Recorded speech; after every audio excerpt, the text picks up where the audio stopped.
Leroy, bonjour. Bonjour. Vous êtes senior manager chez Wavestone et nous allons parler de transition énergétique. Alors 3 ans après la COP21 à Paris, on note une nette reprise des émissions de CO2 en 2018 dans le monde. Est-ce que c'est une mauvaise passe ou un effet conjoncturel ? Oui, alors pendant 3 ans, entre 2014 et 2016, il y a eu une certaine stabilité des émissions de CO2. Et puis 2017 puis 2018 ont vu une augmentation assez forte des émissions. Alors c'est vrai qu'on peut s'en étonner, alors même qu'il y a une mobilisation politique de premier ordre, la COP21, le One Planet Summit, qui se sont réalisés coup sur coup en France. Alors comment on explique cette augmentation ? Tout d'abord, certains pays qui voient leurs augmentations assez fortement augmenter, avec l'utilisation du charbon dans les moyens de production, la Chine, l'Inde et les États-Unis. Qu'en est-il en Europe ? Alors en Europe, il y a des grandes disparités entre les pays. Au Royaume-Uni, où on fait massivement de la conversion de centrales à charbon vers de centrales à gaz, là on a une baisse assez forte des émissions. En Allemagne, une certaine stabilité.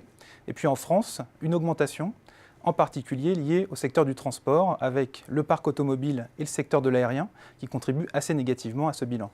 Alors justement, la France a souhaité se positionner en leader. Pourtant, sur la transition énergétique, le président Macron s'est engagé personnellement et a fixé des objectifs forts. Ça s'est traduit par la récente publication du projet de programmation pluriannuelle de l'énergie. Est-ce que vous pouvez nous expliquer un petit peu de quoi il s'agit ? Oui, alors en fait, il y a 2 outils qui sont au service de la transition énergétique. La PPE, Programmation pluriannuelle de l'énergie, et la SNBC, la Stratégie nationale bas carbone. Alors la PPE, c'est un outil, une trajectoire à 5 ans, qui nous permet de nous diriger vers une cible que le gouvernement a fixée en 2050 pour une neutralité carbone. C'est un outil qui joue à la fois sur le tableau de l'usage, donc de la consommation, donc réduction de la consommation, et aussi modification des moyens de production. Alors est-ce que ces objectifs vous paraissent à la hauteur ? Est-ce que la PPE va être un levier suffisant ? Alors c'est un objectif ambitieux qui est fixé, donc clairement la réponse est oui.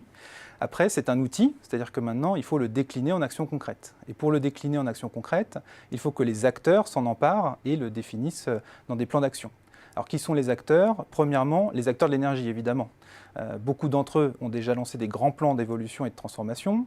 On a vu apparaître des plans solaires, des plans de mobilité électrique, donc qui sont des outils très concrets au service de la transition énergétique.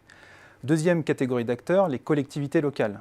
Les collectivités locales ont un rôle important sur leur territoire, puisqu'elles peuvent agir en direct auprès des élus, auprès des collectivités, des acteurs de l'économie. Et troisième grande famille, évidemment, les consommateurs. Et les consommateurs, aujourd'hui, voient encore trop l'énergie comme une facture et pas assez comme quelque chose qui peut être piloté. Et donc, voilà, il faut s'emparer de son énergie, il faut piloter, il faut optimiser son énergie. Alors justement, quelles sont les conséquences sur la production d'énergie ? Alors aujourd'hui, la France est très nucléarisée, on le sait. Plus de 70% de la production est faite à partir des réacteurs nucléaires, les 58 réacteurs nucléaires. Le gouvernement a fixé une échéance à 2035 pour réduire à 50% la part de production. Donc ça veut dire développer des moyens de production renouvelables avec du solaire, de l'éolien. Et ça veut dire aussi transformer les usages avec certainement de l'électrification, mais aussi du biogaz et peut-être de l'hydrogène. Bien, merci Clément Leroy pour cette analyse. Merci.